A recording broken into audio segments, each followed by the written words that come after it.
बंधुओं नमस्कार।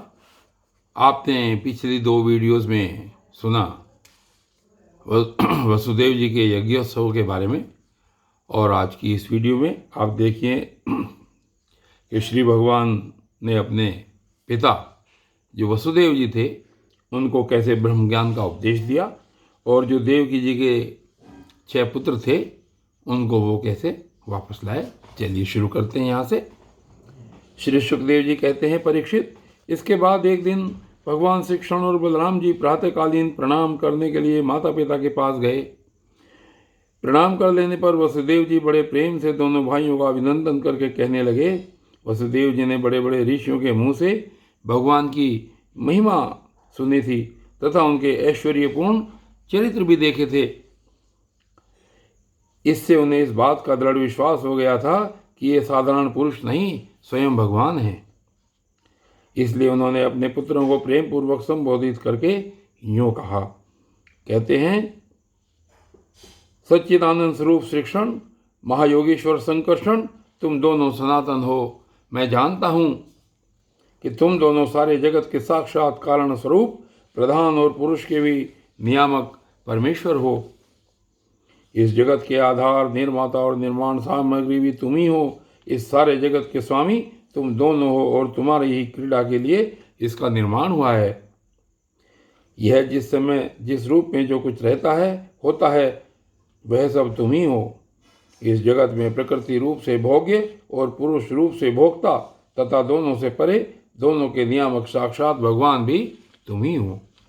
इंद्रियातीत, जन्म, अस्तित्व आदि भाव विकारों से रहित परमात्मन, इस चित्र विचित्र जगत का तुम ही ने निर्माण किया है और इसमें स्वयं तुमने ही आत्मा रूप से प्रवेश भी किया है। तुम प्राण यानी कि क्रिया शक्ति और जीव यानी कि ज्ञान शक्ति के रूप में इसका पालन पोषण कर रहे हो। क्रिया शक्ति प्रधान प्राण आदि में जो जगत की वस्तुओं की सृष्टि करने की सामर्थ्य है वह उनकी अपनी सामर्थ्य नहीं, तुम्हारी ही है, क्योंकि वे तुम्हारे समान चेतन नहीं अचेतन है, स्वतंत्र नहीं परतंत्र हैं। अतः उन चेष्टाशील प्राण आदि में केवल चेष्टा मात्र होती है, शक्ति नहीं। शक्ति तो तुम्हारी ही है प्रभु। चंद्रमा की कांति, अग्नि का तेज, सूर्य की प्रभा, नक्षत्र और विद्युत आदि की स्फुरण रूप से सत्ता, पर्वतों की स्थिरता, पृथ्वी की साधारण शक्ति रूप वृत्ति और गंध रूप गुण, ये सब वास्तव में तुम ही हो।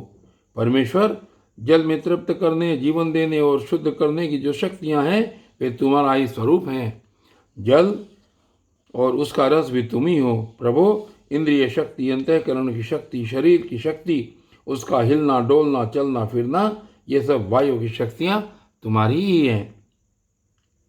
दिशाएं और उनके अवकाश भी तुम ही हो। आकाश और उसका आश्रयभूत स्फोट, शब्द तन्मात्रा या परावाणी, नाद, पश्यंती, ओंकार, मध्यमा तथा वर्ण अक्षर एवं पदार्थों का अलग अलग निर्देश करने वाले पद, रूप, वैखरी वाणी भी तुम ही हो।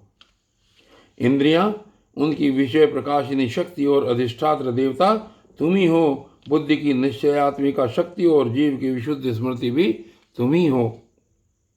भूतों में उनका कारण तामस अहंकार, इंद्रियों में उनका कारण तेजस अहंकार और इंद्रियों के अधिष्ठात्र देवताओं में उनका कारण सात्विक अहंकार तथा जीवों के आवागमन का कारण माया भी तुम ही हो। भगवान, जैसे मिट्टी आदि वस्तुओं के विकार, घड़ा, वृक्ष आदि में मिट्टी निरंतर वर्तमान है और वास्तव में वे कारण यानी कि मृतिका रूप ही हैं, उसी प्रकार जितने भी विनाशवान पदार्थ हैं उनमें तुम कारण रूप से अविनाशी तत्व हो। वास्तव में ये सब तुम्हारे ही स्वरूप हैं। आगे कहते हैं वसुदेव जी, प्रभो, सत्व रजतम, ये तीनों गुण और उनकी वृत्तियां परिणाम महतत्वादि पर ब्रह्म परमात्मा में तुम में योग माया के द्वारा कल्पित है। इसलिए ये जितने भी जन्म, अस्थि, वृद्धि, परिणाम आदि भाव विकार हैं वे सर्वथा नहीं हैं। जब तुम में इनकी कल्पना कर ली जाती है तब तुम इन विकारों में अनुगत जान पड़ते हो। कल्पना की निवृत्ति हो जाने पर तो निर्विकल्प परमार्थ स्वरूप तुम रह जाते हो। यह जगत सत्वरजतम इन तीनों गुणों का प्रवाह है। देह, इंद्रिय, अंतःकरण, सुख, दुख और राग लोभ आदि इन्हीं के कार्य हैं। इनमें जो अज्ञानी तुम्हारा सर्वात्मा का सूक्ष्म स्वरूप नहीं जानते हुए अपने देहाभिमान रूप अज्ञान के कारण ही कर्मों के फंदे में फंसकर बार बार जन्म मृत्यु के चक्कर में भटकते रहते हैं। परमेश्वर, मुझे शुभ प्रारब्ध के अनुसार इंद्रिय आदि की सामर्थ्य से युक्त अत्यंत दुर्लभ मनुष्य शरीर प्राप्त हुआ, किंतु तुम्हारी माया के वश होकर मैं अपने सच्चे स्वार्थ पर मारते ही असावधान हो गया और मेरी सारी आयु यूं ही बीत गई। प्रभु, यह शरीर मैं हूँ और इस शरीर के संबंधी मेरे अपने हैं। इस अहमता एवं ममता रूप स्नेह की फांसी से तुमने इस सारे जगत को बांध रखा है। मैं जानता हूँ कि तुम दोनों मेरे पुत्र नहीं हो, संपूर्ण प्रकृति और जीवों के स्वामी हो। पृथ्वी के भारभूत राजाओं के नाश के लिए ही तुमने अवतार ग्रहण किया है। यह बात तुमने मुझसे कही भी थी। इसलिए दीन जनों के हितैषी शरणागत वत्सल, मैं अब तुम्हारे चरण कमलों की शरण में हूँ, क्योंकि वे ही शरणागतों के संसार भय को मिटाने वाले हैं। अब इंद्रियों की लोलुपता से भर पाया, इसी के कारण मैंने मृत्यु के ग्रास से शरीर में आत्मबुद्धि कर दी और तुम में जो कि परमात्मा हो पुत्र बुद्धि। प्रभु, तुमने प्रसव गृह में ही हमसे कहा था, यद्यपि मैं अजन्मा हूँ फिर भी मैं अपनी ही बनाई हुई धर्म मर्यादा की रक्षा करने के लिए प्रत्येक युग में तुम दोनों के द्वारा अवतार ग्रहण करता रहा हूँ। भगवान, तुम आकाश के समान अनेकों शरीर ग्रहण करते और छोड़ते रहते हो। वास्तव में तुम अनंत एक रस सत्ता हो। तुम्हारी आश्चर्यमयी शक्ति योग माया का रहस्य भला कौन जान सकता है। सब लोग तुम्हारी कीर्ति का ही गान करते रहते हैं। श्री सुखदेव जी कहते हैं, परीक्षित, वसुदेव जी के ये वचन सुनकर यदुवंश शिरोमणि भक्त वत्सल भगवान श्री कृष्ण मुस्कुराने लगे। उन्होंने विनय से झुककर मधुर वाणी से कहा। भगवान श्री कृष्ण ने कहा, पिताजी, हम तो आपके पुत्र ही हैं। हमें लक्ष्य करके आपने यह ब्रह्म ज्ञान का उपदेश किया है। हम आपकी एक एक बात युक्त मानते हैं। पिताजी, आप लोग, मैं, भैया बलराम जी, सारे द्वारकावासी, संपूर्ण चराचर जगत, सब के सब आपने जैसा कहा वैसे ही हैं। सबको ब्रह्मरूप ही समझना चाहिए। पिताजी, आत्मा तो एक ही है, परंतु वह अपने में ही गुणों की सृष्टि कर लेता है और गुणों के द्वारा बनाए हुए पंचभूतों में एक होने पर भी अनेक, स्वयं प्रकाश होने पर भी दृश्य, अपना स्वरूप होने पर भी अपने से भिन्न, नित्य होने पर भी अनित्य और निर्गुण होने पर भी सगुण के रूप में प्रतीत होता है। जैसे आकाश, वायु, अग्नि, जल और पृथ्वी, ये पंच महाभूत अपने कार्य घट कुंडल आदि में प्रकट अप्रकट, बड़े छोटे, अधिक थोड़े, एक और अनेक से प्रतीत होते हैं, परंतु वास्तव में सत्ता रूप से वे एक ही रहते हैं। वैसे ही आत्मा में भी उपाधियों के भेद से ही नानात्व की प्रतीति होती है। इसलिए जो मैं हूँ वही सब है। इस दृष्टि से आपका कहना ठीक ही है। श्री सुखदेव जी कहते हैं, परीक्षित, भगवान श्री कृष्ण के इन वचनों को सुनकर वसुदेव जी ने नानात्व बुद्धि छोड़ दी। वे आनंद में मग्न होकर वाणी से मौन और मन से निसंकल्प हो गए।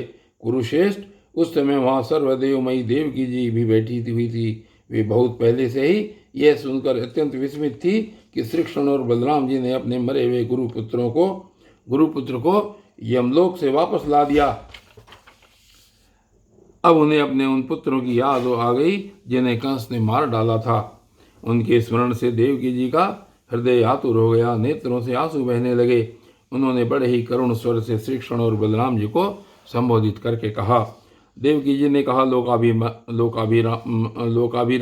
राम, तुम्हारी शक्ति मन और देववाणी के परे है।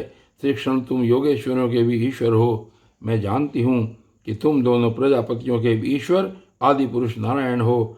यह भी मुझे निश्चित रूप से मालूम है कि जिन लोगों ने कालक्रम से अपना धैर्य, संयम और सत्वगुण खो दिया है तथा शास्त्र की आज्ञाओं का उल्लंघन करके जो स्वेच्छाचार परायण हो रहे हैं, भूमि के भारभूत उन राजाओं का नाश करने के लिए ही तुम दोनों मेरे गर्भ से अवतीर्ण हुए हो।